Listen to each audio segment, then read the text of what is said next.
NEET छात्रा मौत में चौंकाने वाले खुलासे हो गए हैं। नमस्कार, मैं प्रिंस कुमार सिंह और आप लोग मुझे नए चैनल पर देख रहे हैं। अगर अभी तक आपने चैनल को सब्सक्राइब नहीं किया है तो खबरों से अपडेट रहने के लिए कृपया चैनल को सब्सक्राइब कर लीजिए। और जो लोग ऑलरेडी कर चुके हैं तमाम लोगों को उससे हृदय धन्यवाद। अब वापस आते हैं अपनी खबर पर और जरा आप ये वीडियो देखिए। पटना के शंभू गर्ल्स हॉस्टल में रह करके नीट की तैयारी कर रही छात्रा बिहार की बेटी निर्भया के सामूहिक बलात्कार हत्याकांड के मामले में बहुत चौंकाने वाले तथ्य अब सामने आए हैं। जी बिल्कुल चौंकाने वाले तथ्य हैं।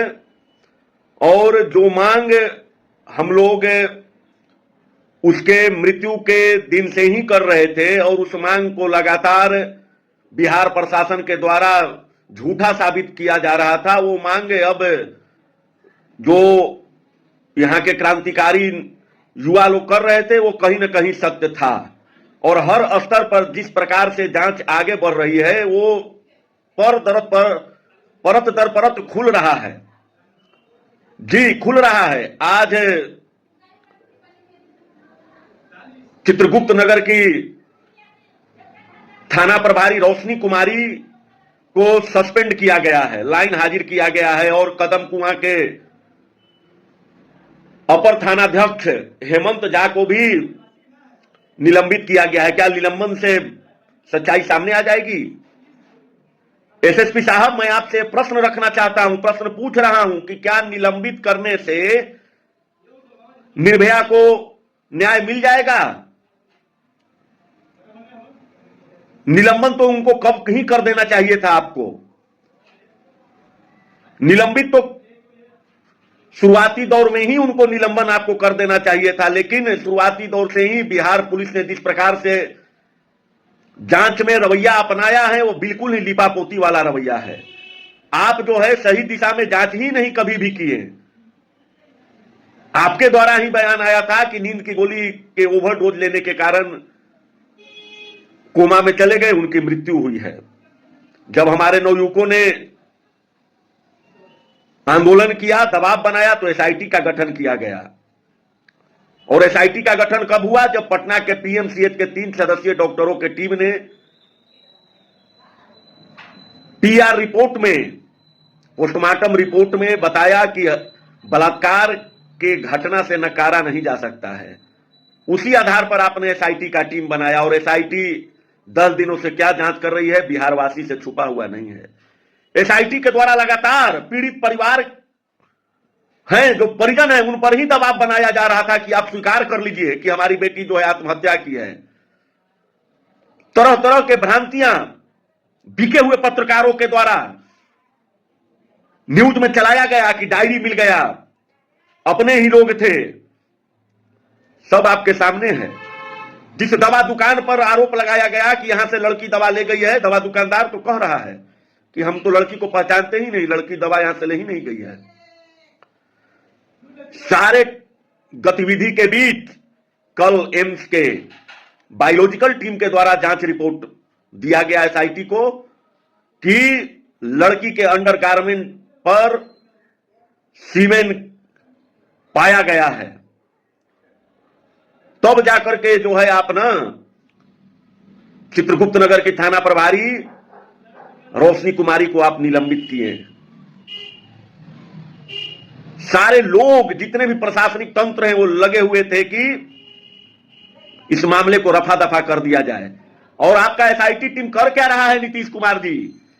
हम बिहार के मुख्यमंत्री से पूछना चाहते हैं कि आपका एसआईटी टीम कर क्या रहा है? जब डॉक्टरों ने, पीएमसीएच के डॉक्टरों ने बताया कि पोस्टमार्टम रिपोर्ट में कि बलात्कार की पुष्टि हुई है, तब जाकर के एसआईटी का गठन हुआ। जब एम्स के डॉक्टरों ने बताया कि नहीं बलात्कार हुआ है, उनके अंडरगारमेंट पर सीमेन मिला है, तब जाकर के एसओचओ रोशनी कुमारी और कदम कुआं के अपर थानाध्यक्ष हेमंत झा को निलंबित किया गया। तो जब सारा जांच जो है डॉक्टर के ही रिपोर्ट पर आप लोग कार्रवाई कर रहे हैं तो ये पूरा एसआईटी डॉक्टरों को ही आप बना दीजिए ना।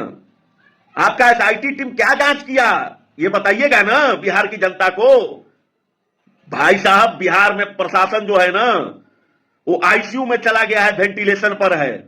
रसूखदार को बचाने के लिए जितना प्रयास इन लोग के माध्यम से किया जा रहा है ये लोग बचाने का जो प्रयास कर रहे हैं ना, ये राज खुल गया है। और सिर्फ एसओचओ रोशनी कुमारी और हेमंत झा के निलंबन करने से न्याय मिल जाएगा, पूर्ण रूप से सच्चाई सामने आ जाएगी।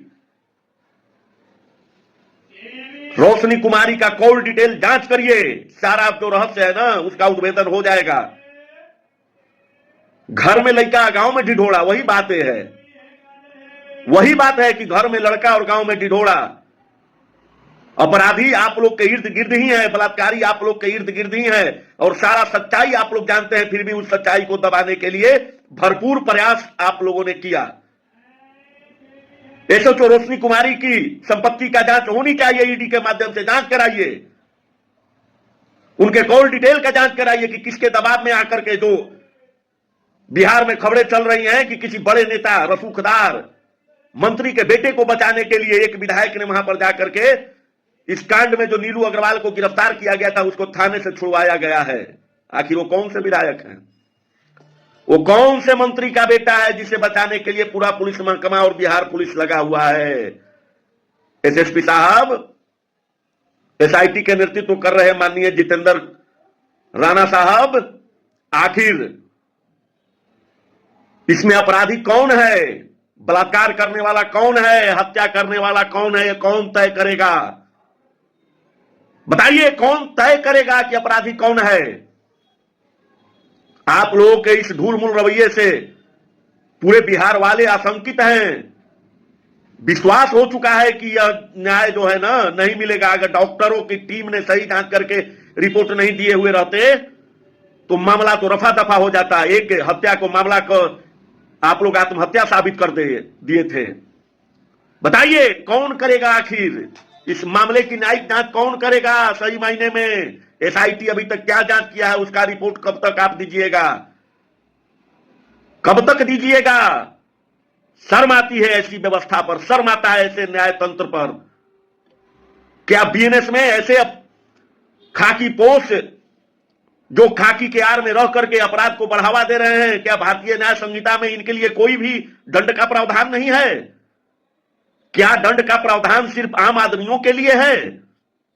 मैं पुष्कर नारायण सिंह माननीय न्यायालय से भी गुहार करता हूं, बिहार के पटना में स्थापित उच्च न्यायालय, उनके चीफ जस्टिस जो है उनसे न्याय की गुहार लगाता हूं कि आप माननीय मुख्य न्यायाधीश जी, आप स्वतः संज्ञान लें और इस मामले में जब तक रिटायर जज के माध्यम से जांच नहीं किया जाएगा, बिहार पुलिस के द्वारा अब कुछ भी आएगा, अब बताया जाएगा, उसको हम लोग झूठा ही मानेंगे, वो सत्य नहीं माना जाएगा, वो सत्य नहीं माना जाएगा। 12 दिन से ऊपर, 10 दिन से ऊपर हो जाने के बाद भी एसआईटी सिर्फ धूल मूल रवैया और गलत रास्ते में जांच कर रही है। जो सही मायने में अपराधी है उनको पकड़ने का कोई प्रयास ही नहीं इनके द्वारा किया जा रहा है। ये सारे बिहारवासी देख रहे हैं और मीडिया के माध्यम से नैरेटिव सेट किया जा रहा था, लड़की का शारीरिक चित्रण किया जा रहा था। अपने लोग हैं, दवा खा ली है, पीड़ित के परिवार पर जाकर के एसआईटी के द्वारा 5-5 घंटे, 6-6 घंटे, 2-2, 3-3 दिन पूछताछ किया गया, उन पर दबाव बनाया गया, जैसे कि उनके माता पिताजी कह रहे हैं कि आप स्वीकार कर लीजिए कि बच्ची ने आत्महत्या किया है। कैसे स्वीकार करेगा? किसी के बच्ची के जान गया है सामूहिक बलात्कार करके, लोग स्वीकार कर ले? आपके लिए कोई कानून नहीं है। बीएनएस में ऐसे खाकी वर्दीधारी जो खाकी ओढ़ करके और अपराधियों को बचाने का प्रयास कर रहे हैं, सारे साक्ष्यों को मिटा दिया गया। अंडरगारमेंट पर जो सीमेंट की पुष्टि हुई है, बाकी कपड़े को क्यों प्रभात मेमोरियल हॉस्पिटल के द्वारा नष्ट कर दिया गया? क्यों ना इन सभी पर, जो इसमें एसओचओ रोशनी कुमारी हैं, एएसपी अभिनव धीमान जी हैं, इनको क्यों ना आप जो हैं सिर्फ इसमें 2 ही छोटे पदाधिकारियों को सस्पेंड किए हैं। हम कहते हैं कि अभिनव धीमान जी को सस्पेंड नहीं, इन लोगों को बर्खास्त करिए और इन पर साक्ष्य को छुपाने, साक्ष्य को नष्ट करने के तहत मुकदमा दर्ज करिए। ईडी में भी मुकदमा दर्ज कराइए, इनकम टैक्स विभाग से जांच कराइए इनके संपत्ति का। ऐसे भ्रष्ट अधिकारियों को खाकी वर्दी पहनने का कोई अधिकार नहीं है, कोई अधिकार नहीं है ऐसे खाकी वर्दी पहनने का। पुनः ये खाकी वर्दी पहन करके यह कोई बहुत बड़ा दंड नहीं है, लाइन हाजिर करना बहुत बड़ा दंड नहीं है, पुलिस विभाग में सस्पेंड करना बहुत बड़ा दंड नहीं है, निलंबित करना बहुत बड़ा दंड नहीं है। इन पर विभागीय जांच की अनुशंसा होनी चाहिए। किसके दबाव में एसएसपी साहब बयान दिए, ये पूरे बिहार वासियों को जानकारी होनी चाहिए। कौन से ऐसे रसूखदार लोग हैं जो अपने आप को पाक साफ रखने के लिए, सरकार पर दाग न लगे इसको बचाने के लिए सारे लोग लगे हुए हैं। ऐसे लोगों को पहचान होना चाहिए। बिहार वासियों को जानकारी होनी चाहिए कि कितने ऐसे लोग हैं जो सफेद पोश में, जो चलते फिरते भेड़िया हैं। इन लोगों की पहचान होनी चाहिए और आप विभागीय कार्रवाई, इन पर अनुशासनात्मक कार्रवाई की अनुशंसा करिए। इन पर साक्ष्य छुपाने के लिए, साक्ष्य नष्ट करने के लिए इन पर बीएनएस के तहत मुकदमा दर्ज कराइए और इनकी संपत्ति का जांच कराइए और न्याय दीजिए। बिहार की निर्भया को पूर्ण रूप से न्याय दीजिए।